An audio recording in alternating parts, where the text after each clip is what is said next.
Laibasigi nahasingbu Indian Armed Services da changbagi khudongchaba pigadoriba AGNIPATH recruitment scheme asida sedasigi nahasingna su saruk yaminasi haina GOC 57 Mountain Division Laimakhonggi Major General Navin Sachdeva na pauzalakli Laimakhongda laiba division asida pangthokpa pawgi mifam amada Major General Navin na masagi chahi 13 kunmathoi fawbada laiba nahasingbu Armed Forces singda chahi mari gi oiba mathau tawhanaba Union Cabinet na lawrakliba khongtang asi singthaningai ni khongtang sina nahakya mama lebak nusibagi ithil hena pibata natana lanmi masing hengalakpana pamdaba thoktok thokpada hena lakshin bangam lagani haiki scheme asigi makhada chahi mari lanmi oiraba nahasingda tax free oiba one time package pibata natana service manungda anaye yaurakpa yauna tongan ba khudongchaba kaya ama supiri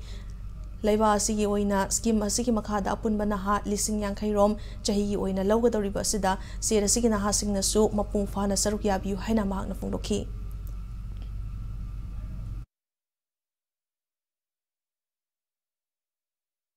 The normal Agniveers will serve for 4 years. At the end of the 4 years, based on a centralized selection process, depending upon the performance, the overall capabilities and the aptitude, 25% of these will be retained in the armed forces. This is the thought process as of now.